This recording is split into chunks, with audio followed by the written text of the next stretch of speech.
Até pode falar assim, sou casado com uma esposa, a mesma esposa, 19. Mas enfim, brincadeira é bom pra gente dar uma descontraída, eu tô com a mão mais gelada aqui, pé de sapo. E o Janderson me convidou para falar sobre a missa, a explicação da missa, a missa explicada. Eu quero crer que todos aqui vão à missa, né? Acho que aqui não tem ninguém que não seja católico, né? Ao menos uma vez na vida você já foi à missa. Não tenho a pretensão de dar uma aula, primeiro nem dar aula, né? De dar uma explicação aqui onde contém a grande verdade da fé. Não, longe disso. Eu quero conversar com vocês, de repente demonstrar, parte por parte da missa, de que maneira nós, como católicos, devemos vivê-la. E conhecendo cada pedacinho, a gente possa viver melhor. E participar melhor da missa. E, portanto, vivermos um catolicismo, uma religiosidade muito mais sincera e mais profunda. Tá? Então, eu me baseei... não vai dar para ler aí, mas não tem problema. A gente vai adaptar. A definição de missa, né, da Eucaristia, para quem tem o catecismo, esse livrinho amarelo, vocês têm, né? Sim. Usa? Ou está embrulhadinho ainda? Está com a bordinha branca assim? Não está sujo. Um padre foi dar uma palestra, ele falou, não, tem que seguir o catecismo. Ou era muito novo, ele nunca tinha usado, estava zerado, assim, não tinha orelha, não tinha nada. Eu falei, nossa, padre, mas começou mal comigo. 13:22, não estou enxergando mais lá nem aqui. Depois de uma certa idade, você usa óculos, você morre. Estou na fase de querer usar o óculos. Bom, o catecismo, definição, diz assim, ó, no 13:22, é o artigo 3º, isso segue uma dezena de outros tópicos aqui, e diz assim, o sacramento da Eucaristia. A Santa Eucaristia conclui a iniciação cristã. Os que foram elevados à dignidade do sacerdócio régio pelo batismo e configurados mais profundamente a Cristo pela confirmação, o crisma, né? Estes, por meio da Eucaristia, participam com toda a comunidade do próprio sacrifício do Senhor. Aí, o parágrafo 13:23. Na última ceia, na noite em que foi entregue, nosso Salvador instituiu o sacrifício eucarístico de seu corpo e sangue. Por ele, perpetua pelos séculos até que volte o sacrifício da cruz, confiando desarte à igreja, sua dileta esposa, o memorial de sua morte e ressurreição, sacramento da piedade, sinal da unidade, vínculo da caridade, banquete pascal em que Cristo é recebido como alimento. O Espírito é cumulado de graça e nos é dado o penhor da glória futura. Então essa é a definição, pode pagar o nome, por favor, do que o catecismo nos revela, nos ensina. Então, só amamos o que conhecemos, né? E tem essa frase em cima da Bíblia aí que é It issa est, que significa isso mesmo. Ide, a missão está dada. E aí vocês vão entender por que dessa frase assim, em latim. De grosso modo, de modo bem pedagógico, bem didático, uma missa é dividida em 4 grandes partes, né? Se nós pudéssemos dividir a missa, 4 grandes momentos. Ritos iniciais, obrigado, liturgia da palavra, liturgia eucarística e ritos finais. Então, vamos tentar destrinchar ponto por ponto. Então, ritos iniciais. Começa com a introdução, né, aquela leitura do comentarista, canto de abertura, antífona de entrada, hino de louvor, acolhida, ato penitencial, está falando de ordem, e oração da coleta. É isso mesmo? É a missa que participam tem isso. Então, estamos falando do catolicismo ainda. Comentário. qual é a função dele, né? Aquele comentário inicial. Introduzir os fiéis ao mistério celebrado. Ou seja, nos colocarmos em união, em comunhão com o que vamos celebrar a partir daquele momento. É paixão, morte e ressurreição de Cristo? Claro, sim. Mas tem todo um contexto. Pode ser uma vida de um santo, uma festa especial da igreja. Então, colocar-nos como fiéis, como leigos, no espírito daquela celebração. Canto de abertura, canto de entrada, não é assim? Música é também a nossa forma de louvarmos a Deus. Daí a importância da participação de toda a Assembleia durante os cantos. Por que participação de toda a Assembleia? Porque quando eu saio de casa e vou à igreja, eu não vou assistir à missa. Eu vou participar. E participar, eu entendo que você faz parte. Muito bem, eu faço parte, eu não estou assistindo. Assistir à missa, eu assisto a Canção Nova, né? Da TV Aparecida. Eu estou assistindo. Quando eu estou presente na Assembleia, eu faço parte da Assembleia. Então, o canto, os cantos, né? Todos os momentos, eles são importantes. Dá para diverter o trem aqui e colocar o... Só para a gente organizar o barraco. Opa, cá, isso. Pensa o secretário ajeitado que peguei aqui. Foi dinheiro para pagar, né? Segundo ano seguido. Não exigir muito, não. Baratão, mas ele é sincero. Portanto, aí, agora eu fico muito na frente de vocês. Então, começa o canto de entrada. O canto de entrada acompanha a procissão, né? Ou está ali no mesmo momento da procissão. Aquela procissão de entrada, quando o sacerdote vem do fundo da igreja até o altar, tem um significado. Não é um desfile, né? Ali indica que é o povo de Deus peregrinando na terra, em direção a Deus. Que na celebração eucarística começa em Jesus, que é o próprio altar. A gente vai para frente aqui. Então, é o povo que caminha rumo ao Pai, rumo ao céu. Então, aquela peregrinação, aquela procissão, tanto aquela dentro da igreja, quanto qualquer outra fora, Corpus Christi, de algum santo, enfim, indica que nós somos a igreja peregrina. Estamos no mundo peregrinando. Então, tudo tem um sentido. E aí começa com o ósculo do altar. Eu não escrevi errado, é ósculo, não é óculos. Tá? Ósculo, o que é ósculo?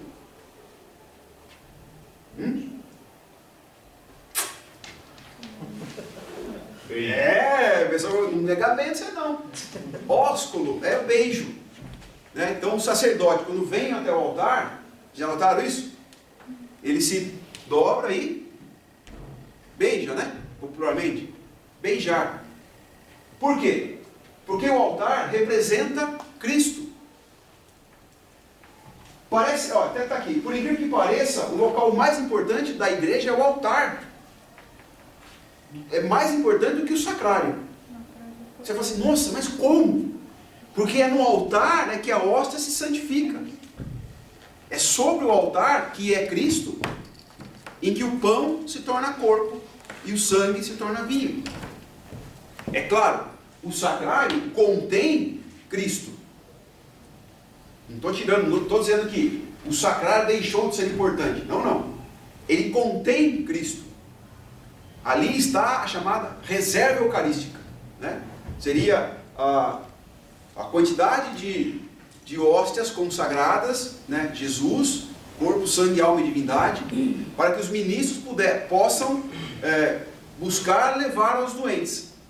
A reserva eucarística. A missa, tudo que se consagra na missa deveria ser consumido na missa. Era assim, na igreja primitiva, né? Não tinha o sacrário. Mas hoje, na nossa modernidade, a igreja atua dessa forma. Você celebra, consagra um pouco a mais de hóstia na missa, para que elas sejam a reserva. Então, para levar algum doente, algum enfermo, os ministros da Eucaristia têm essa função, esse desígnio. Tá? Então, essencialmente, o altar, né, a mesa do altar, é o próprio Cristo. E é mais importante do que o sacrário Porque é sobre o altar que acontece o sacrifício. Eu não estou tirando a devoção a Jesus Eucarístico. Longe de mim. Tá bom? Mas só para a gente entender. Tanto que não perde esse peso. Porque quando se tem o sacrário atrás do altar, quem chega faz uma genuflexão. Né? Jesus está presente no sacrário, na hóstia. Então nós temos que prestar esse culto também. Mas, essencialmente, na missa, o altar, a mesa do altar, é o Cristo. Claro? Acolhida. E aí o padre vem nos recordar que nós estamos reunidos em nome da Santíssima Trindade, do Pai, do Filho e do Espírito Santo. Não é assim? Beleza. E aí a saudação. O que é saudação? Tirada sempre de uma carta de São Paulo. Né? Irmãos e irmãs, o Deus da esperança que nos comula em toda a graça, estejam convosco. Aí a gente responde, bendito seja Deus que nos reuniu no amor de Cristo. Não é isso? Essa resposta é tão automática que a gente perde o sentido. Ou deixa de prestar atenção.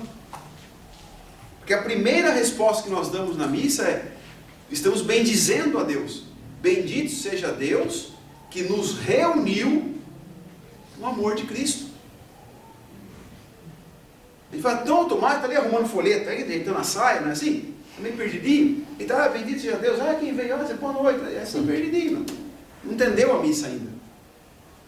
Então, de tão automático que é a nossa participação nas celebrações, que tudo passa como mecânico, tudo é mecânico. Nós estamos perdendo o amor àquilo, né? Perdendo o amor à celebração. E a celebração começa do momento que eu entro no templo, dentro da igreja. Ali começa a celebração. Então, essa saudação é retirada sempre de uma carta de São Paulo. Estou meio cego, tá? Isso é uma... Aí, eu não sabe mexer. Ato penitencial. Convida toda a Assembleia, num momento de silêncio, a reconhecer esse pecador necessitado, né, na misericórdia de Deus. Então, o ato penitencial é o momento que eu me coloco diante de Deus, né, reconheço a minha pequenez, minha fraqueza, os meus pecados. Eu não vale pecado grave, hein? Pecado mortal não tem valor, vamos falar assim. Até tem alguns teólogos que falam assim, mesmo que for um pecado mortal, se você for sincero no seu arrependimento, participar da missa e comungar, mas com o propósito de logo em seguida se confessar, há a remissão do pecado. De modo geral, não faça. Né? É difícil. Porque até no ato de confessar-se pessoalmente diante do sacerdote, a confissão, se não tiver sinceridade, arrependimento do que você fez e compromisso de não repetir, a absolvição não vale. Cuidado. A confissão é séria. Então não vale pecado de estimação. Ai, padre, errei. Perdoado. Ai, que bom. Mas de novo. Entendeu? Então, Deus não é tonto. A gente pensa que Deus é idiota. Deus não é idiota. Então, eu errei. Mas quando eu vou me confessar, eu reconheço que errei, me arrependo do que fiz e tenho que me esforçar para não mais fazer. Sinceridade de compromisso de sinceridade de ato.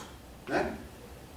Ato penitencial, chamado que os pecados veniais, os pecadinhos leves. Então, nesse momento, é mais importante eu me silenciar para me colocar diante de Deus, mesmo que haja canto e tudo mais, mas que eu consiga apresentar as minhas falhas, aquilo que me incomoda, que são veniais, né? Vou continuar reforçando, os pecados leves, para que eu possa bem participar da celebração da Eucaristia. Claro? Pecadinho, pecadão, no ouvido do padre. Concluído o ato penitencial, a gente entra no hino de louvor. Então, ou seja, quem muito foi perdoado, muito tem a agradecer, a louvar. Vocês já notaram que as pessoas passam pelo ato penitencial igualzinho o canto de louvor? Na mesma temperatura? Não sobe? Então, ou fez um ato meia boca, ou não entendeu quando se arrependeu verdadeiramente do pecado. É lógico, não é obrigado a ficar dando pulo no hino de louvor. Mas é o sentido da gratidão por ter sido perdoado de uma dívida que você tinha, talvez você não pudesse pagar, porque Deus te perdoou. Então, temos que demonstrar nesse momento uma alegria de ter sido perdoado, né? Então, quem faz qual é o hino perfeito? A música perfeita? A letra do hino de louvor, ele foi composto pela igreja, que está no folheto. A grosso modo, é a música da Eliana. Glória a Deus nas alturas. Esse é o hino. Eu canto mal, você aí não precisa falar. Esse é o hino, a letra correta, que ela pode ser musicada, e foi. Qualquer outra música, qualquer outra letra não é adequada. Não é que está errada, não é adequada. Tá bom? Então, ritos iniciais, hino de louvor. Nesse momento, pode lembrar que nós reconhecemos e agradecemos às três pessoas da Santíssima Trindade, ao Pai, ao Filho e ao Espírito Santo. Correto? Muito bem. Oração da coleta. Terminado o hino de louvor. O que é a oração da coleta? Oração da sacolinha? Não. Oração da coleta é o momento em que nós, como leigos, como assembleia, apresentamos a Deus nossos pedidos para aquela celebração. As nossas orações, as nossas súplicas, pedimos pelas almas dos falecidos. Enfim, muitas pessoas ainda acham que eu não dei o nome lá, ação de graças na missa, ninguém fala. Se o comentarista não leu lá, não tem valor. Não, está errado. Tem valor. Então, se você chegar atrasado em cima da hora e o comentarista lá não marcou a sua intenção e não leu a sua intenção para a assembleia, se você apresentar no seu coração, ela tem o mesmo valor. Ela só não é pública, mas ela tem o mesmo valor, o mesmo peso. E muita gente fala assim, vim aqui, cheguei atrasado, aí a pessoa que marcava a intenção na missa já não estava mais o caderninho aqui, já foi para frente, aí não leu. Aí daí que não leu. Deus não conhece o coração? Então, essa é a oração da coleta. É o momento que eu pedi perdão dos meus pecados, agradeci por ter sido perdoado e apresento os meus pedidos, como assembleia, como comunidade, nessa oração eucarística, nessa celebração eucarística. Oração da coleta. E aí, tanto que no folheto fala assim, oremos, né? Está lá, oremos, pausa. Já vi padre falar, oremos, Deus, não dá nem para você pensar. Peraí, já foi. Então, deve-se dar um instantinho de silêncio entre o oremos e a oração, para que nós possamos realmente pensar no que estamos apresentando para Deus, né? Encerrado o primeiro quadrinho lá do rito inicial, nós entramos na liturgia da palavra. Então veja, o que é liturgia? É um conjunto de atos, de gestos, de modos de agir que compõem algo que nós estamos fazendo, não só dentro da igreja, mas vamos falar principalmente dentro da celebração. A liturgia da palavra compõe as leituras, não somente. Então vamos lá. Primeira leitura, Salmo. Segunda leitura, o Evangelho. A missa de domingo, missa dominical. Primeira leitura, extraída normalmente do Antigo Testamento, que demonstra que já no Antigo Testamento já se anunciava, já se previa, né, a vinda de Jesus, e que Jesus, na sua vinda, cumpriu. E nós sempre respondemos a primeira leitura com isso. Está ali embaixo para colar. Nós sempre respondemos a primeira leitura como Palavra do Senhor. Olha como a gente repete e presta atenção. Quem escreveu aquela palavra? O Senhor. Não, um escritor. Mas inspirado por Deus. agora você acertou. Muito bem.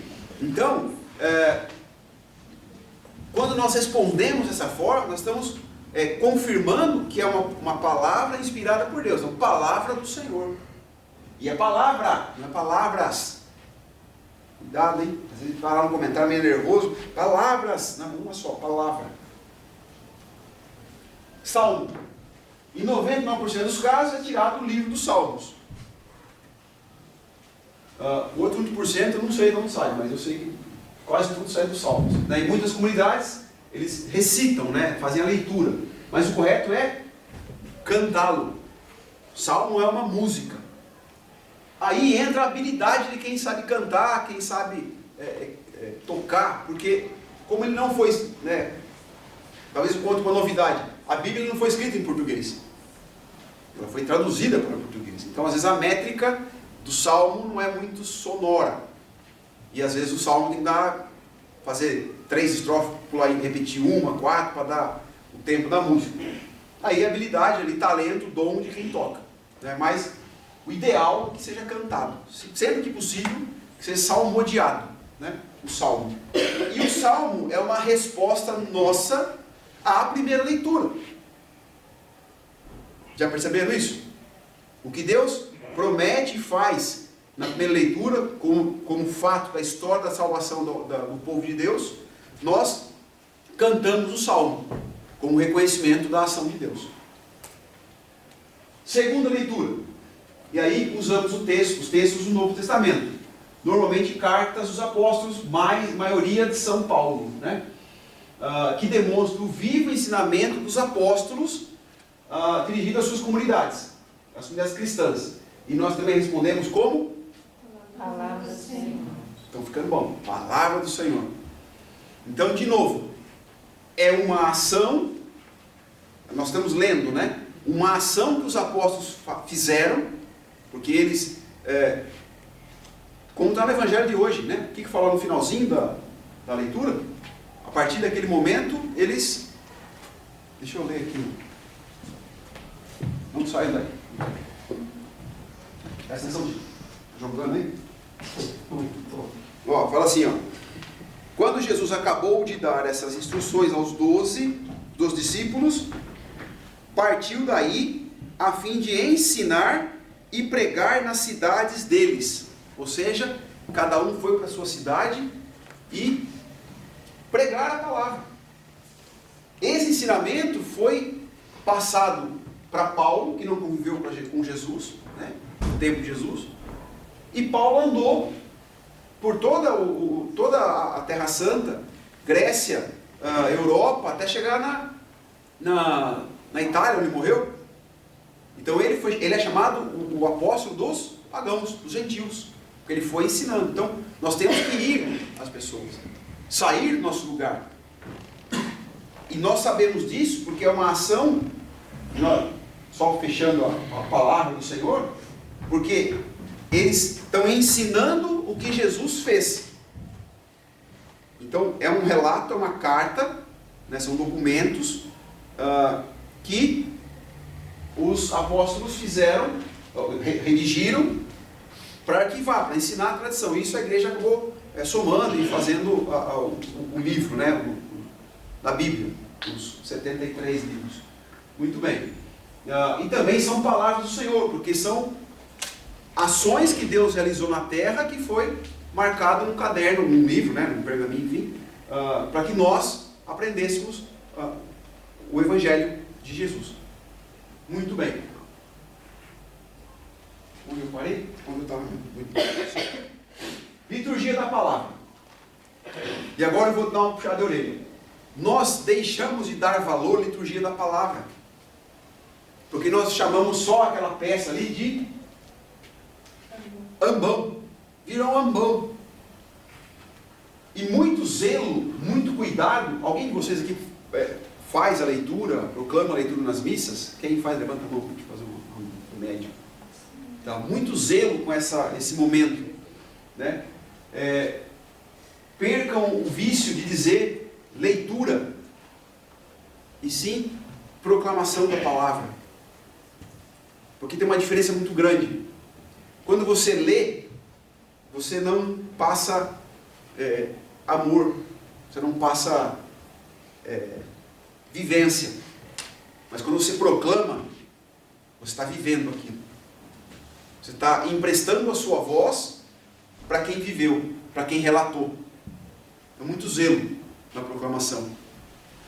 E a igreja está voltando a chamar essa parte de mesa da palavra, não só um pão.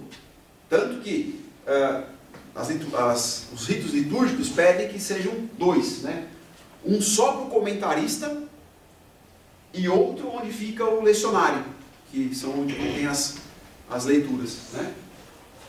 Da onde é proclamado também o Evangelho. Então, liturgia da palavra, ela tem que ter a mesa da palavra, onde toda a parte da palavra, primeira leitura, salmo, segunda leitura e evangelho, é proclamada a partir dela.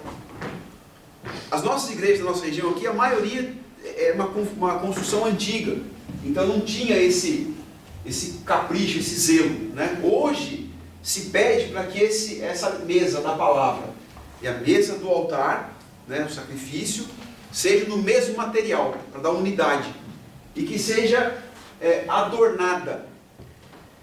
Então as igrejas modernas, as novas igrejas construídas, elas precisam estar assim. Vamos falar aqui, só que seja o presbitério, né, onde fica a mesa do altar, a mesa da palavra no mesmo nível do presbitério, a mesa o ambão do comentarista fora do presbitério, e a visão da assembleia, o olhar tenha facilidade de enxergar a mesa da palavra, e o centro, o altar, né, a mesa do altar.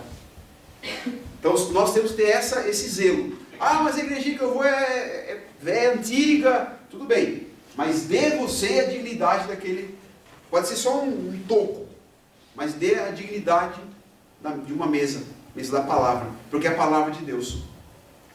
A palavra de Deus tem o mesmo valor, a mesa da palavra tem o mesmo valor na mesa eucarística.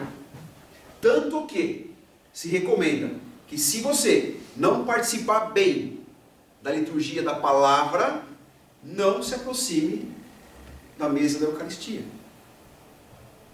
O que normalmente a gente faz? Conversa na palavra, ajeita a saia, ajeita o cabelo, ajeita a blusa, fala lá, é a palavra do Senhor, graças a Deus. Acabou? Não, irmão. Aí ele levanta para comungar. Então nós não damos o valor na mesa da palavra, nós não comemos da palavra, porque nós achamos que somente o corpo e o sangue de Cristo nos basta. E depois eu vou provar que não é somente. Historicamente, o próprio Jesus mostrou que não é só o corpo e sangue de Cristo que nos basta. Começa pela palavra. E a palavra é o próprio Cristo. Então, se a palavra de Deus é o próprio Cristo, eu não me alimentei dela, então eu não sou digno de comer do seu corpo e sangue. Eu tenho que ter essa consciência. Beleza? Como diz o Padre Lúcio, estou escandalizado? Continuando. Aclamação ao Evangelho. O canto de aclamação, da mesma forma que o hino de louvor, não pode ser cantado sem alegria e nem sem vida. É o próprio Jesus que irá nos falar. Evangelho, quem nos narra é Jesus. Não é um apóstolo, não é um profeta. Profeta do Antigo Testamento, apóstolo do Novo Testamento. Evangelho é o próprio Jesus. Tanto que nós respondemos, palavra da salvação. Olha, mudou. Se a palavra é o Cristo e quem anuncia é o Cristo, a palavra salva. Então antes era a palavra do Senhor. Jesus é o Senhor? É. Então eu não posso dar dois pesos, é o mesmo. Só que uma coisa é o empregado falar, outra coisa é o chefe. Então pesa, tem diferença. Mas é a mesma coisa. Ah, mas como? É mistério. Se eu soubesse, estava fácil. Beleza? Proclamou o Evangelho. Vem a homilia, que nos recorda o sermão da montanha. O altar, né, então o presbitério, está escrito errado aí, em relação à Assembleia tem que estar mais alto, para recordar aquele momento que Jesus sobe no monte e explica, ensina. Ah, um detalhe. Vocês viram que tem acho que ninguém entendeu, né? Parece. É um tiozinho sentado aqui no canto, não é eu não, né? Deixa eu voltar aqui um pouco para nós dar risada. Peraí. Ah, aqui, ó, não precisa ir muito não. Ah, o tiozinho está de pé. Você viu lá? Parece eu, magrinho. Então, nós temos algumas diferenças aqui, ó. Voltando. Na liturgia da palavra, nós ficamos... Sentada. Muito bem. Na primeira e segunda leitura, em Salmo, né? No Evangelho nós ficamos... Em pé. Por quê? Isso. Hã? Porque o próprio Senhor falando. Quase. Primeira e segunda leitura, nós estamos sentados, porque sentado, primeiro que é confortável, e segundo, que é a posição do discípulo. Aquele que para ouvir, para aprender. Se bem que, historicamente, banco de igreja, assim, lugar para sentar, é meio recente, tem uns 1000 anos mais ou menos. Né? Primeiro milênio não tinha, as pessoas ficavam de pé. Então não tinha ninguém, senta, levanta, não. Chegava e ficava de pé. Mas vamos falar de hoje. Então, nós chegamos à igreja e temos um banquinho para sentar, uma cadeira para sentar lá. Então, sentado é a posição de quem aprende. É o discipulado. Né? Oh, Jesus. Onde eu estava? No Evangelho, eu fico em pé. Por quê? Hã? Ação. Entendi. Ação. Prontidão. Eu estou pronto para ouvir, mas estou pronto para agir. Também sinal de respeito. Mas basicamente eu estou pronto, eu estou em pé, eu estou sentindo de alerta para ouvir o que Jesus vai me dizer. Então, aclamação do Evangelho. Aí de novo, homilia. Tiozinho senta, que vou aprender o quê? Então falou do Sermão da Montanha, declaração do altar, e é o momento que o sacerdote, como homem de Deus, deve trazer o Evangelho para a nossa vida. Né? Isso é o que a igreja recomenda. Isso que a igreja ensina. Agora, se o sacerdote não faz, aí ele tem que se acertar com o chefe dele. Mas esse é o sentido que a igreja nos propõe. A missa é pedagógica. A missa nos ensina, né, a sermos melhores católicos, melhores seres humanos, melhor esposa, melhor marido, melhor filho, para fazer uma sociedade melhor, uma comunidade melhor. Então esse é o momento em que a homilia, o sacerdote ensina, traz o Evangelho para a nossa vida, para a nossa realidade. Correto? E nós estamos sentados. Finalizada a homilia, nós ficamos e dizemos a nossa profissão de fé. O que é profissão de fé? É o resumo da fé católica, que nos distingue das demais religiões. E agora você vai pensar para responder na próxima missa. Quando nós proclamamos a profissão de fé, nós assumimos em nossa vida as palavras do Evangelho ouvido e assumimos o compromisso de levar aos outros o nosso testemunho. Certo? Outro vai ganhar papagaio sem pena. Levanta, crê em Deus Pai Todo-Poderoso e vai embora. Já fez um exercício? Vou propor a vocês um exercício. Chega em casa, vai rezando, creio. Cada frase você pergunta, você não afirma. É um exercício? Eu creio em Deus Pai Todo-Poderoso. Ele é o Criador do céu e da terra. Que em Jesus Cristo, seu único Filho, é nosso Senhor. Pergunta, cada frase, e vê se você vive. O seu comportamento diante desse exercício vai te dizer o quão católico, qual nível de catolicismo você tem. Eu não sei qual o seu, não preciso saber. Porque nós temos o mau hábito de simplesmente ir no bolo. Ah, vamos rezar, vamos rezar. Essencialmente, a oração do creio, né? Eu creio.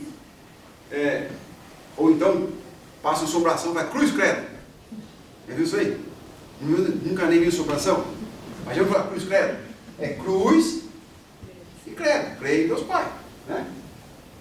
O nome dele, o nome técnico, é profissão dos apóstolos. É símbolo apostólico.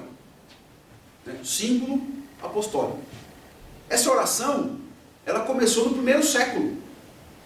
Por quê? É a oração que narra a fé dos apóstolos. Simples assim.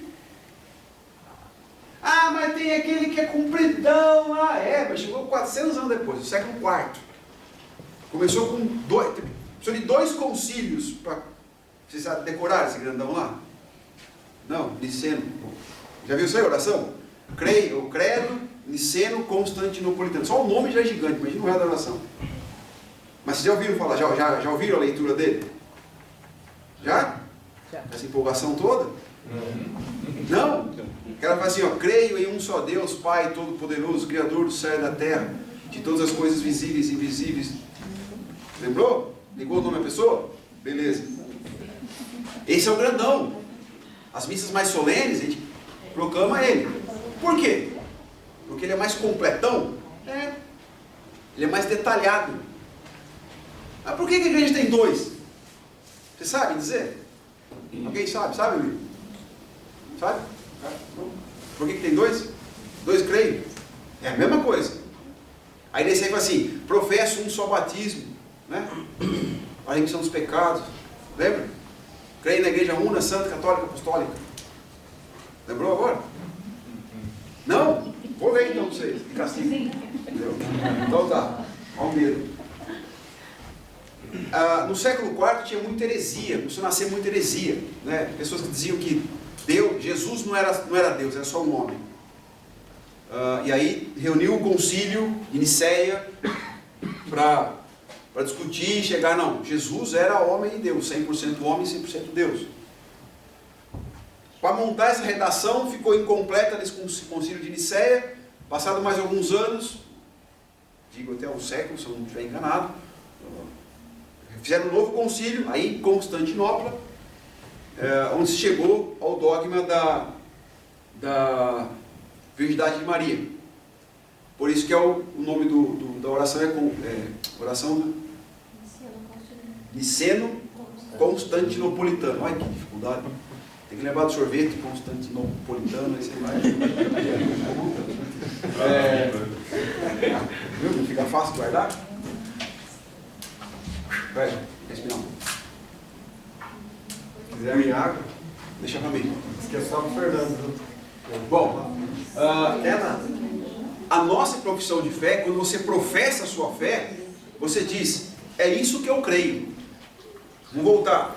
Nas igrejas primitivas, século V, VI, até o primeiro milênio, essa primeira parte da missa, vamos falar, era aberto para todos. Né? Pode vir. Quando chegava no final da homilia, o sacerdote dizia assim, não batizado, porta. Olha, quem não era batizado, porta. Aí, fechava essas portas. E quem ficava, portanto, já era iniciado, já era crismado, já tinha confirmação, já era católico, sofria risco de morte, mas estava vivo ali, professava a fé. E aí um vigiava o outro para ver se a fé era a mesma. Está rezando errado aqui, ó. Manda para a fogueira. Olha, pensou hoje. Não pagar a fogueira nunca. Então, não batizado, porta. Então esse é o momento da nossa profissão de fé, se nós como comunidade professamos a mesma fé. Bom, o crente sabe rezar, né? Não. Beleza. Então agora você faz o exercício. Vou voltar aqui, se você não ficar lendo, mas prestar atenção em mim. Faça o exercício da oração do creio, como uma pergunta. Cada frase uma pergunta. E aplique na sua vida. Como é que eu estou vivendo esse creio? E quando eu professo o creio, eu estou assumindo perante a assembleia, a comunidade, que eu vou viver aquele evangelho. Olha a dificuldade. Vai piorando, né? O evangelho de hoje, assuma a sua cruz e me... não vai assim, eu carrego a mim que está pesado. Eu pego a minha cruz e sigo Jesus. Se quiser, não é obrigado não. Oração da comunidade, então, quase metade da missa. Ou oração dos fiéis. Toda a comunidade apresenta as suas súplicas ao Senhor, que intercede por todos os homens. Então alguns pedidos não podem ser esquecidos. Isso é meio regra. O folhetinho é mágico, né? Tem tudo lá. E ninguém decora. As necessidades da igreja, a autoridade pública, pela paz e salvação do mundo inteiro e a necessidade da comunidade local. O ideal seria que cada cidade, cada comunidade fizesse a sua oração de forma espontânea. sem folheto. Folheto, na verdade, é um atestado de preguiça nosso, né? Podia muito bem levar a Bíblia, folhear a Bíblia, mas não, tem que ter o folhetinho. Vai chegar no calor, fica banando. Não é assim? É um respeito com a palavra de Deus. Então, Depois jogar na praia. tá lá, ou jogar na calçada. Então tá lá. A oração da comunidade está escrita. É só ir lá e ler. Mas a comunidade precisa do que está lá? Não. Diretamente não. O que a comunidade precisa? Como comunidade a gente não acaba não apresentando. Porque isso vem pronto para nós. Né? Já vem formatado, vem mastigado. Então há um comodismo nosso nesse aspecto. Mas é a oração da comunidade ou oração dos fiéis, né? A oração da Assembleia. E aí termina com o padre fazendo. O padre sempre começa, como regra litúrgica, o padre começa a oração, algum leigo, alguém da Assembleia faz a leitura das orações e o sacerdote finaliza. Tá? Ufa, olha lá. Terceiro paradinho já. Liturgia eucarística. Ou seja, vamos começar o rito da Eucaristia. A liturgia da Eucaristia. Que começa com o ofertório, a oração eucarística, rito da comunhão. O que são? Primeira coisa, preparação do altar. Só para vocês entenderem o que é essa sigla aqui, ó, IGMR 49. Alguém sabe o que é? Não? Instrução Geral de Missal Romano. Graças a Deus não fui eu que inventei isso aí. Então diz assim, ó, o que é a Instrução Geral de Missal Romano? São as regras, as normas que a Igreja do Ocidente deve seguir nas suas celebrações. Então no item 49 diz assim: em primeiro lugar, prepara-se o altar ou mesa do Senhor, que é o centro de toda a liturgia eucarística, colocando-se nele, né, no altar corporal, purificatório, cálice e missal, a não ser que se prepare na credência. O que é credência? Aquela mesinha no canto ali para os ministros deixar os vasos, as alfaias, né, tudo pronto ali. Antes do sacerdote receber as ofertas, ele tem que preparar o altar. Essa é a norma. Primeiro se prepara o altar, o principal. Depois se recebe as ofertas. Mas vamos chegar lá. Altar, mesa do altar. Jesus, o centro. Jesus como sacerdote, altar e vítima. Sacerdote, altar e vítima. Cordeiro perfeito. Altar onde tudo acontece sacrifício. Jesus é o próprio altar. E também é o sacerdote, aquele que oferece sacrifício ao Pai por nós. Então por isso, ó, lembra da mesa da palavra? Que foi colocada a foto lá? Mesmo material, desenho semelhante, sintonia, né? Mesmo peso, palavra e Eucaristia. Começamos com o ofertório. Aí, pão e vinho te apresenta, vai ser esse altar, aí vem o povinho lá. O que ele traz? Vinho, água, isso, o pão, né? O pão. Vem ali, mas é o pão. Por que esses três elementos? Tá. Aí, passa esses três, oferta os dons, né? Que a gente fala, oferta os dons. Aí depois todo mundo levanta e vai pôr a oferta, sacrifício, moedinha, R$1, assim. Antigamente não tinha dinheiro para dar. Não dava dinheiro. Dava galinha, dava porco, dava saco de milho, dava saco de feijão. Pensou que bonito? O padre pegava tudo. Pega a galinha. Porque era a comunidade. O que a comunidade oferecia. E o sacerdote, como representante da igreja, acolhia. Hoje ficou cômodo. Ninguém vai levar uma galinha. Não, leva um cincão. Eu vi uma história do Banco Central. E teve uma conversa das notas lá. Aí começaram a perguntar assim, o nota de 100. E aí, onde você está, nota de 100? Ah, eu estou bem pra caramba, estou nas baladas, estou bombando. E você é de 50? Ah, de 50, boutique, tá chique, só anda na estica.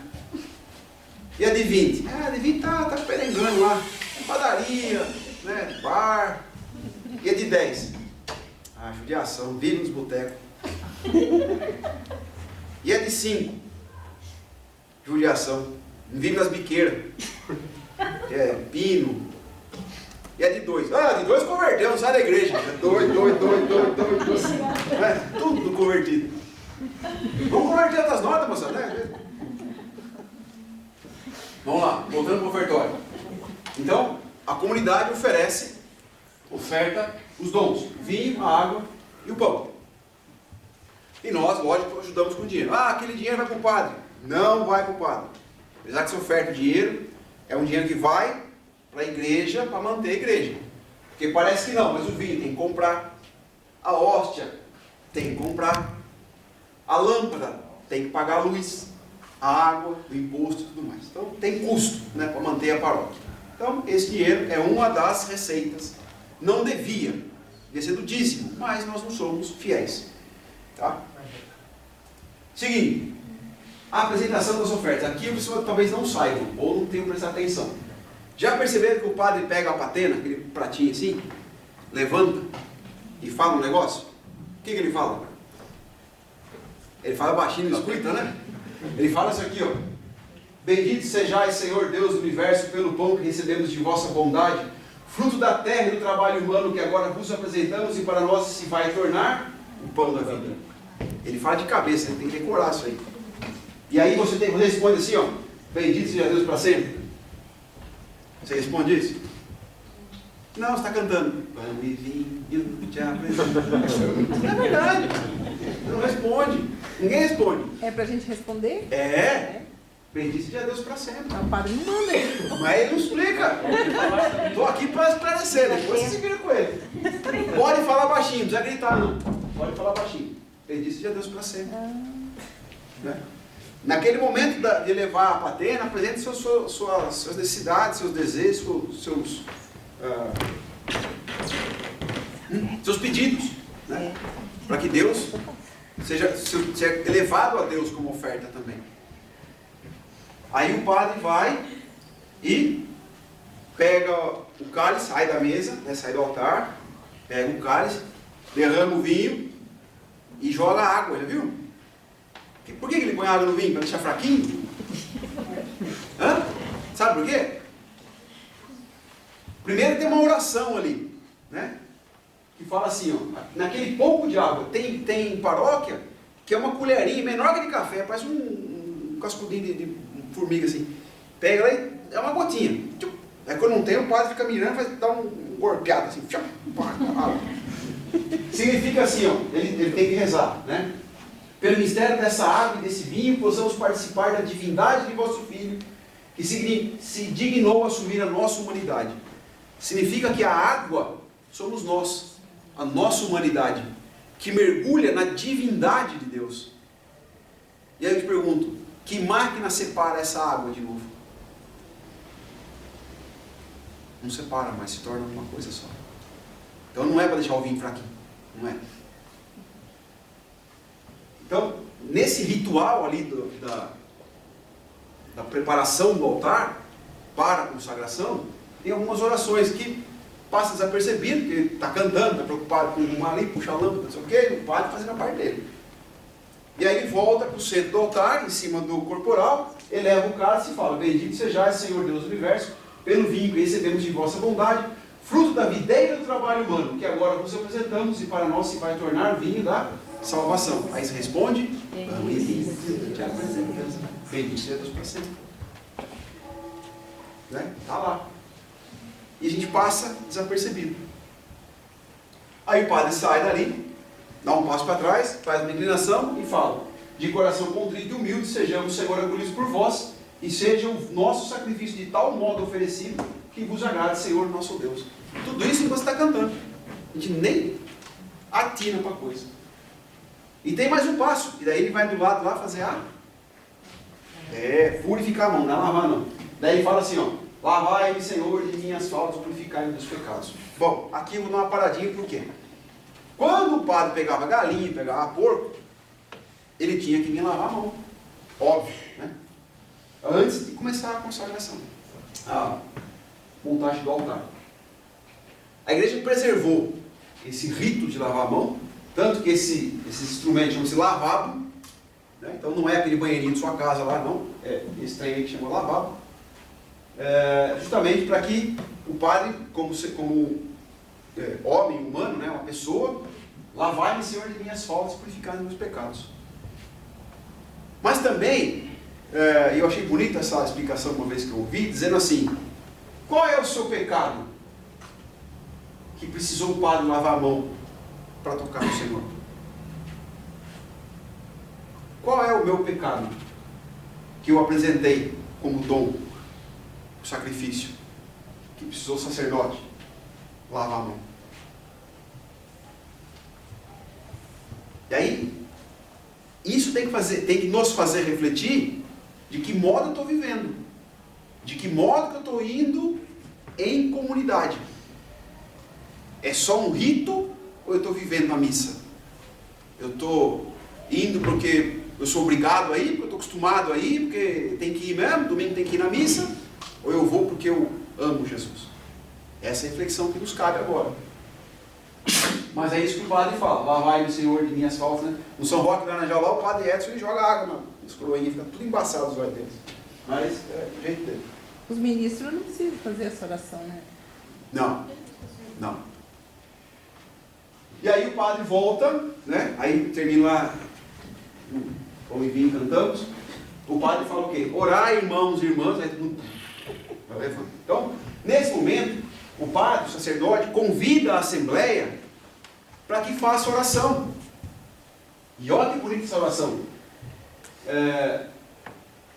Que se una às orações do sacerdote em ação de graças. Portanto, nesse momento, você usa o sacerdócio do seu batismo. Porque nós, como leigos, sacerdotes pelo batismo, fazemos uma oração pedindo a Deus. E que oração que a gente faz logo em seguida? Receba, Senhor. Ó. Peraí que eu pulei um trem.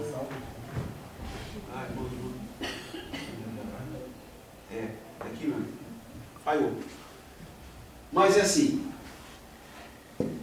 Quando eu... Acho que está aqui, ó. Deixei separado aqui. De fé. E aí eu falo: receba, Senhor, por tuas mãos. Mão de quem? Quem que é o Senhor? Deus? Papagaio sem pena, né? Vai falando sem saber o que está falando. Receba, Senhor, por tuas mãos. Aí fala para o padre: receba o Senhor, não é ó Senhor. Receba o Senhor por tuas mãos, padre, esse sacrifício. Entendeu? Não é receba ó Senhor, não tem ó Senhor. Receba o Senhor por tuas mãos esse sacrifício, para a glória do seu nome, para o nosso bem, para toda Santa Igreja. Então a gente vai repetindo e perde o sentido. Eu estou falando para quem? De quem? Sobre o quê? Então a oração sobre as oferendas, eu tenho que ter... É chuva? Falei que você não está de chuva? Falei que você não está de chuva. Trouxeram chuva. É frio também. Então, essa consciência do que nós estamos fazendo nesse momento é importante para a gente viver bem.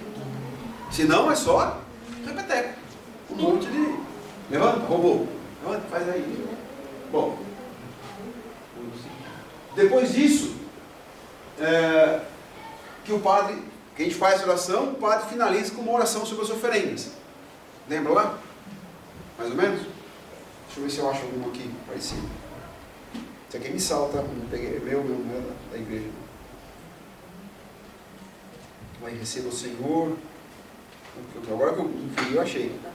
Tem bastante aqui. Amém. Bom, aí o padre faz uma oração ali. Não vou achar de baixo de novo. Mas de qualquer forma, tem aí? Leia aí. Não. Não, leia. Aqui você acha uma. Não, leia aí. Ô, bonecão de posto, tem pra nós, cara. Não é essa oração eucarística, não, filho. Não é essa aqui não. Cadê? Essa aparece na liturgia comentada. É aqui que é essa oração. Então. Não, acho que é. Valeu pelo ajuda. Bom, mas se a gente prestar atenção, ela é rica, né? Porque está entregando o sacerdote, aí entra o sacramento da ordem, ele tem a ordem da igreja, como para agir como sacerdote, para oferecer sacrifício nosso também, a Deus. Então preste muita atenção, e aí nós respondemos um amém, mas não é aquele amém xoxo, um amém com vontade, com coragem. Nós estamos entrando agora na liturgia, na oração eucarística, provavelmente dita, e não na liturgia. De novo, o IGMR, oração eucarística. Mas, então, Instrução Geral da Missão Romana, 54. A oração eucarística é o centro e ápice de toda a celebração. É prece de ação de graças e santificação. O sacerdote convida o povo a elevar os corações ao Senhor na oração e na ação de graças. E o associa à prece que dirige a Deus Pai por Jesus Cristo em nome da comunidade. O sentido dessa oração é que toda a Assembleia se una com Cristo na proclamação das maravilhas de Deus e na oblação do sacrifício. Então não está jogada ao acaso, né? A oração eucarística, ela tem um porquê, ela tem uma razão. Então o sacerdote, padre, que é o ministro ordenado, ele tem a missão de oferecer as nossas orações, junto com as nossas orações, o sacrifício apresentado no altar, que é o próprio Cristo, que Deus receba. Então ele tem essa missão, ele é o sacerdote, né? E aí tem o chamado prefácio, que é aquela primeira oraçãozinha da oração eucarística. Resumidamente, a oração eucarística tem algumas orações eucarísticas, cerca de 11 ou 14, se eu não me engano. Basicamente para santo, dos dias ordinários, né? Liturgia comum, para Nossa Senhora, tem alguns. Mas basicamente nós temos a oração eucarística segunda, que é a mais comum, né? A mais simples também, que o povo aprende fácil. Aí tem a primeira, que é um pouco mais rebuscada, o povo ajoelha na hora errada, fica com dor no joelho, que daí vai só consagrar no fundo, o cara fica levando na hora errada, aí vem um balaio, mas tudo bem. Então o prefácio, a função dele é introduzir a Assembleia na grande ação de graças. Então, se a gente prestar atenção nessa hora, nós vamos entender o que nós estamos fazendo, de novo. Eu bato muito nessa tecla. Eu não sou muito fã, pessoalmente, de ficar com um folheto na mão, na hora da oração eucarística principalmente. Porque dá a impressão que você é fiscal do padre. Você fica lendo lá, para ver se ele erra. Não é assim? E não presta atenção no que está acontecendo. Então um testemunho meu, na oração eucarística, eu não fico com o folheto. Eu fico olhando para o altar. Inclusive você aprende na hora que tem que ajoelhar, né? Só de ouvir a oração. Darson? Sim, senhor. Então assim, o prefácio, ele começa e vai terminar ali um pouquinho antes do santo. Vamos falar do santo, né? Da oração segunda. E aí o santo, a oração do santo, que é a primeira grande aclamação da Assembleia, a Deus Pai em Jesus. Oração da Assembleia, a Deus Pai em Jesus. Obrigado. Pensa um pouquinho mais. E se recomenda, assim, e se recomenda que seja cantado, né? Sempre que possível, que seja cantado o santo. Assim como a oração do hino de louvor, também tem uma redação própria, né? Tem que procurar aí, não sei quem canta aqui tem alguém do Ministério de Música aqui entre nós? Já teve essa informação assim, de quais músicas podem, quais não devem ser cantadas em cada momento da missa? Não? Mas tem umas regras aí de missa. Tá, vamos embora. Eu já vi já. Também não vai para o inferno, não. Pode ficar sossegado. Tá? Mas existe essa preocupação de ser cada música no seu tempo, no seu tema, Tudo tem uma razão de estar lá. Né? Ah, essa música é tão linda, mas não tem nada a ver com o Evangelho. Mas é bonita, continua sendo bonita, mas não tem nada a ver com o Evangelho. Certo? Vamos lá. Passado o santo, né, a oração do santo, a gente faz a invocação ao Espírito Santo. Então veja, estamos rezando a Deus Pai, pedimos a invocação do Espírito Santo para que Ele venha, e aí então através dele, Espírito Santo, Cristo realizou sua ação quando presente na história, e realiza nos nossos tempos atuais. A igreja nasce do Espírito Santo e transforma, acho que escrevi errado, né? Transubstancia pão e vinho. E a igreja tem sua força na Eucaristia. Você sabe a diferença de transformar e transubstanciar? Não? Vem aqui, fique em pé. É. Transformar você, Natália.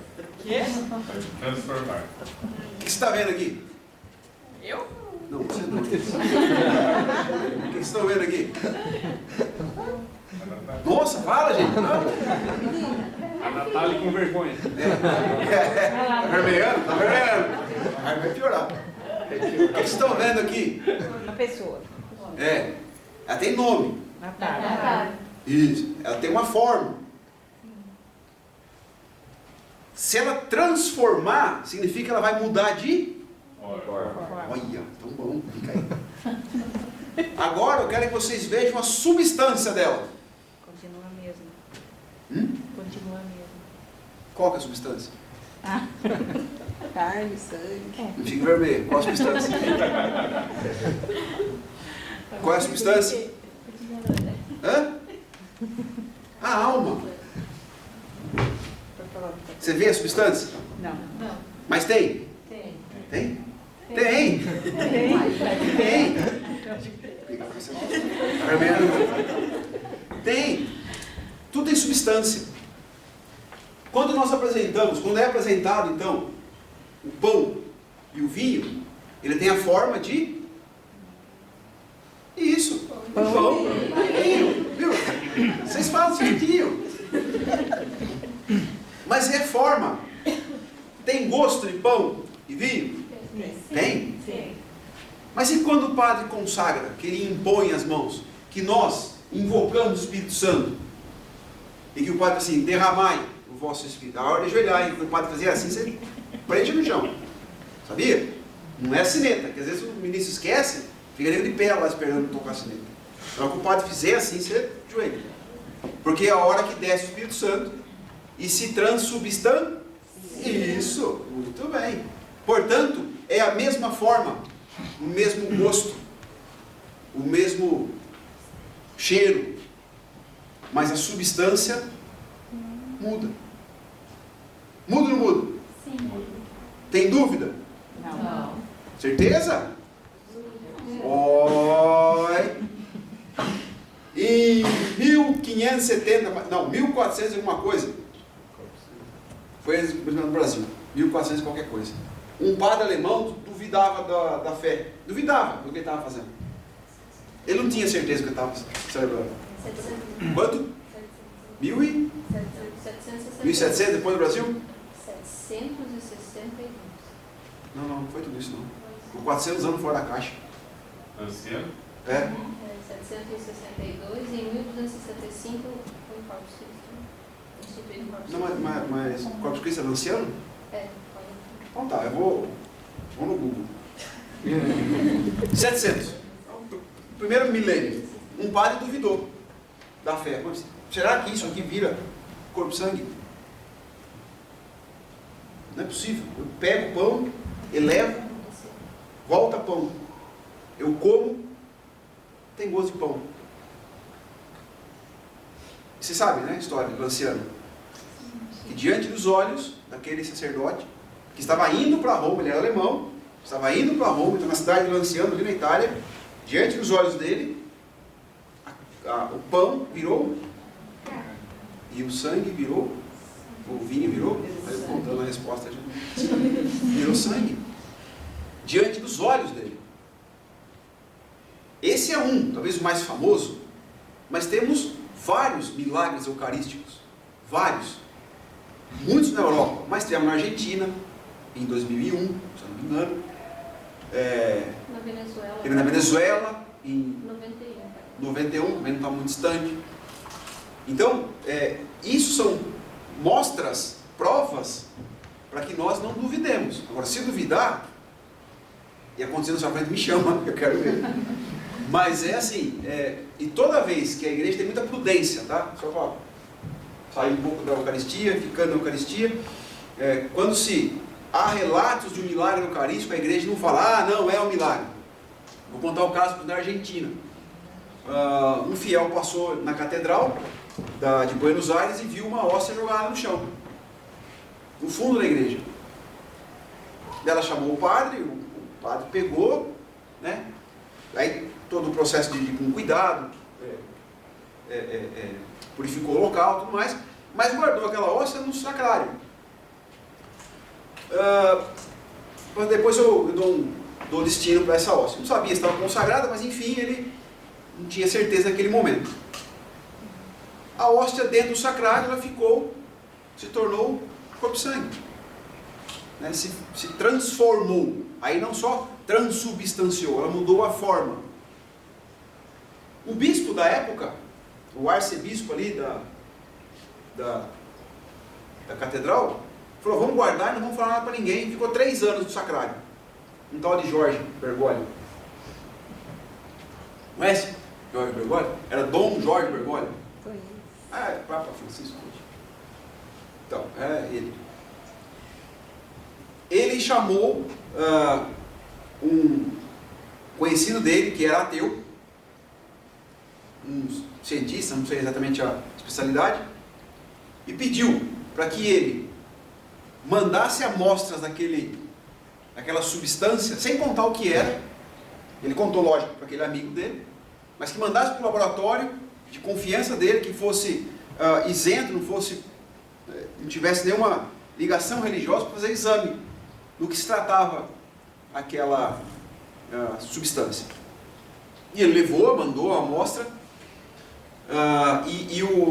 esse amigo do padre, então o bispo, era ateu também, era meio ateu, assim, não confiava em nada. O resultado chegou com uma crítica. O laboratório mandou, viu? Por que você manda essas coisas para mim? Eu falei, não, mandei para você testar o que é. Bom, resultado.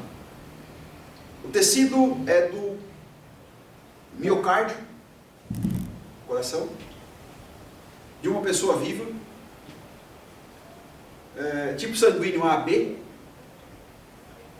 Essa pessoa sofreu muito estresse, algo muito doloroso. Mas a pessoa estava viva no momento da coleta da amostra. Só uma coisa me intriga nessa história toda. E aí ligou para ele para perguntar qual é o que estava intrigando esse laboratório, o rapaz do laboratório. E falou, mas o que se trata essa amostra? Essa amostra veio da hóstia que encontrou lá, que se fez carne. E falou, e ficou no sacrário, não ficou em geladeira. E falou, mas o que te intriga? Ele falou que só tem um DNA. Tem DNA de uma pessoa e não de 2. Tire suas conclusões.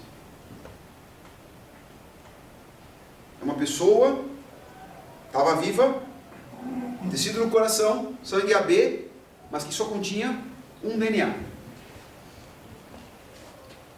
Não tinha pai. Essencialmente, era um homem sem pai. Biológico, né? Falou. E ele sabia que era só de mulher, né? Não sei se ele falou que era de mulher. Isso aqui aí já os dois viraram católico. Não sei. Eu vi essa história. Eu não sei se ele alegou que o DNA era de mulher, mas enfim, só tinha um DNA. Bom, voltando para a missa. Sai da Argentina, volta para a missa.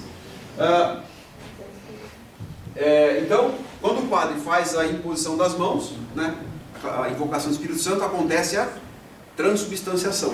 Então, é a mesma forma, mesmo formato, odor, aparência, mas a substância muda. Tanto do sangue quanto do corpo, do pão e do vinho. Nesse momento, Por isso que eu falo a questão do folheto, né? A gente fica muito preso ao folheto, se o padre está fazendo certinho. É fiscal do padre, não precisa. O padre tem o missal, ele acompanha certinho. Então, o que nos cabe é contemplarmos esse momento. Porque há um estudo que no mundo tem mais ou menos 500 mil padres. 500 mil. Vou fazer um número redondo. Quantas missas aconteceu no mundo até hoje? Quero ver se fala. Padre, quantas missas? Quantas missas? Uma. Olha. Quanto? Você acha que é uma? É uma. Acertou. Eu falei isso pra você, né? Tá vendo essa piada? É o padre falou. Uma missa.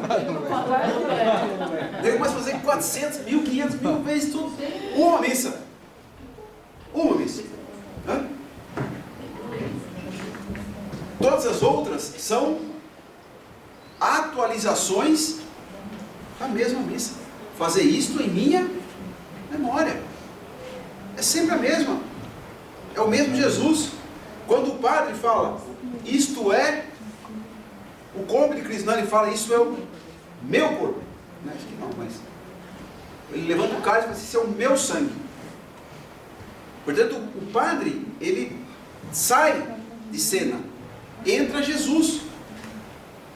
É o próprio Cristo que fala, eis o meu corpo, eis o meu sangue, tomai, comei, tomai, comei. Por isso que eu digo, só tivemos uma única missa. Todas as outras, todas, que se participou domingo, hoje, enfim, é a mesma missa. É o mesmo momento. Ele é atualizado. Não é de novo. A gente pode falar assim, Jesus, nós vivemos o mistério da paixão, morte e ressurreição? Sim. Há um sacrifício? Sim. Mas ele não morre de novo. Né? Jesus já é glorioso.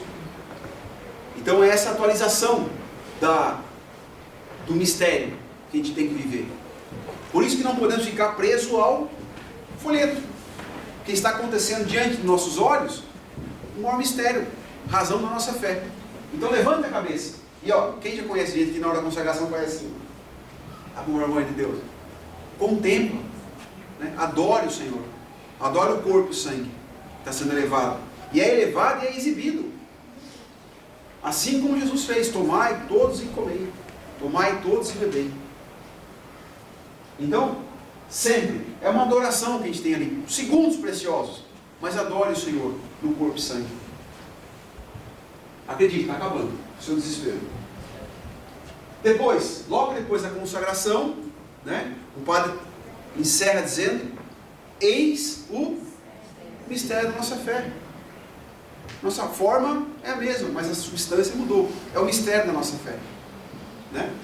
E aí a gente começa a rezar. Bom, as preces e intercessões são as que vêm logo depois da consagração. Então a gente pede pela unidade da igreja, pelo Papa, pelos fiéis falecidos, pede a graça de ser exemplo de Nossa Senhora, que possamos chegar ao reino de Deus, enfim, aquilo que nós pedimos como comunidade, né? Mas diante de Jesus presente no nosso meio. E terminamos com a olha que nome bonito, doxologia, dá para colocar nome de filho até se quiser, né? Doxologia, que é o por Cristo, com Cristo e em Cristo. Esta oração somente o sacerdote faz, o povo em silêncio absoluto, tá? Por quê? Isso resume tudo que nós vivemos, que é por Cristo, com Cristo e em Cristo, né? Termina a oração e a gente responde com um amém. Não é aquele amém frouxo, um amém firme, convicto do que nós estamos fazendo. Rito da comunhão, está quase lá. Essa é a dimensão vertical, ou seja, que liga o céu à terra, que me liga ao céu, que me liga ao paraíso, à minha salvação. Oração do Pai Nosso. Uma vez que unidos a Cristo e por Ele reconciliados com Deus, nada mais oportuno que dizer Pai Nosso. A gente reza. Então todo mundo reza. Existe gesto para rezar? Existe. Não se recomenda dar as mãos. Né? Tem lugar que tem o costume. Normalmente a igreja pede não fazê-lo. Eu já ouvi assim, uma explicação muito bacana, que a gente deve, né, rezar com as mãos para o alto. Lembrando do sinal de Jesus, a posição da cruz. Você ficar assim, você fica desconfortável, né? Levantar também, não precisa incomodar o vizinho. Mas dá uma, porque o CC também vai ficar. Dá uma, rezar o Pai Nosso com a mão erguida. Porque no Pai Nosso, nós também agimos como sacerdotes. Então, se eu notar o padre está rezando, dessa forma. Como mão sacerdotal. E nós, como sacerdotes, pelo batismo, nós também agimos como sacerdotes na oração. É a oração da comunidade. E não dizemos amém no final do Pai Nosso. Na missa. Tá? Durante a missa. Por quê? Porque segue a oração. Livrai de todos os males, ó Pai, tarará, embora. Aí no final dessa oração, aí o amém. Né? Então, o amém no Pai Nosso, dentro da missa, nós não dizemos amém. Acho que aqui ninguém errava, né? Beleza. Oração pela paz. De novo, uma vez reconciliados em Cristo, pedimos que a paz se estenda a todas as pessoas, presentes ou não, para que possam viver em plenitude o mistério de Cristo. Essa oração também é rezada somente pelo sacerdote. Sabe a oração da paz? Senhor Jesus Cristo dissesse aos nossos apóstolos: Deus nos deixa a paz, eu dou minha paz. É só o padre que reza, ninguém dá palpite, fica tudo quietinho. Responde o amém no final. Também. E aí a gente faz o cumprimento da paz. É um gesto simbólico, uma saudação pascal. Então, por ser um gesto simbólico, não precisa sair do lugar. Não é um pedir voto. É só para cumprimentar quem está na sua volta. Porque você vai cumprimentar todo mundo? Nossa, conhece todo mundo da igreja. Não é verdade? Está andando lá e fica Cordeiro de Deus, ou está dando Pai de Cristo ainda. Então, é só um gesto simbólico. Não é reconciliação e perdão, não é nada. Isso é a paz de Cristo. A paz de Cristo, a paz de Cristo. Cordeiro de Deus. Aí o sacerdote e a assembleia se preparam em silêncio para a comunhão. Né? Nesse momento, o padre mergulha um pedaço de pão no vinho. Já viu isso aí? Já notou? Está cantando, Cordeiro de Deus. E aí, representando a união de Cristo presente inteiro nas duas espécies, no pão e no vinho. E a corpo e sangue. Depois a seguir, reconhece todo mundo, né? Reconhece a pequenez diante de Cristo como um centurião, um pagão que disse: Senhor, eu não sou digno de que entreis em minha morada, mas é uma só palavra que serei salvo. Essa frase tão importante, vinda de um pagão, nós carregamos hoje na celebração eucarística. E nós não damos o devido valor. Pagai sem pena. Senhor, é tua honra eterna. Então, eu não sou digno de que entreis em minha morada. Qual morada? O corpo. E aí chegamos na comunhão. Acabando. A Assembleia se reúne na mesa eucarística, faça o seu encontro com Jesus na Eucaristia, e esse é teu momento, não desperdice. Portanto, não preste atenção que ele veio na missa, se entrou na fila da comunhão, está com a carta fora do lugar, está descalço. Não é esse o momento. É o seu encontro com Cristo. Só. Nós temos uma deficiência muito grande, que nós só sabemos pedir. E pedimos para Jesus no sacrário. Senhor, me ajuda. Aí quando eu comungo, Jesus vem até mim, se faz menor do que minha miséria, eu não reconheço. Eu não aproveito esse momento. Eu me disperso, me distraio. E aí eu perco o momento da graça. Então, o momento da comunhão é você com Deus e Deus em você.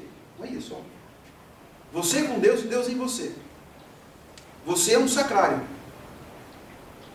Então, aproveite esse momento. Né? Desfrute, saboreie. Porque é o seu momento. Acabando. Oração após a comunhão. Essa oração liga-se ainda à liturgia eucarística e é o fechamento. Então, até a oração oremos, nós estamos no momento da liturgia eucarística, no momento da comunhão ainda. Então, cuidado com dispersão, com aviso, com bagunça, aquela coisa toda. Né? Pedir uma graça de Deus necessária para se viver o dia a dia e tudo que se manifestou perante a Assembleia durante a celebração. Ou seja, tudo que nós vivemos, a palavra de Deus, que comungamos, que ouvimos o Evangelho, primeira leitura, como nós estamos aplicando na nossa vida. Jesus vem para selar, para confirmar, para nos impulsionar no nosso propósito. Quase, ó, último quadradinho, rito final, quase um aviso. Instrução geral da missa romana. O rito de encerramento da missa consta fundamentalmente de 3 elementos: saudação do sacerdote, a bênção, que em certos dias e ocasiões é enriquecida e expressa pela oração sobre o povo, ou por uma forma mais solene e própria despedida, em que se despede a assembleia, a fim de que todos voltem às suas atividades, louvando e bendizendo o Senhor com suas boas obras. Olha lá. O rito é a minha volta para o mundo, de onde eu saí, com as minhas boas obras. E a saudação, né, como agora sem momento de alívio para muitos, que está cumprindo o preceito dominical, que o padre dá aquela encerrada, né, a missa, e Jesus que vos alcance. Né, aviso, no momento que a comunidade é informada de horário de missa, horário de festa, aquela coisa toda. E a bênção final. A missa não acabou ainda, hein? Apesar da vontade do povo ir embora, não terminou enquanto tem a bênção final. Que nem vocês estão com vontade de ir embora agora. Esse momento é o momento de envio, pois o sacerdote abençoa os fiéis para que estes saiam pelo mundo louvando a Deus com palavras e gestos, contribuindo assim para a sua transformação, sua do mundo, tá? Por isso, do latim se fala id missa est, que seria em português, ide, tendes uma bênção e uma missão para cumprir. Ide, não é ficar parado. Ide missa est. Ide missa est. Amém? Amém. Vocês nem dormiram. Beleza, eu acabei. Que nem aquele alívio, assim, acabou, vai embora, levanta, Deus que te acompanhe. Não fica nem com o sacristão.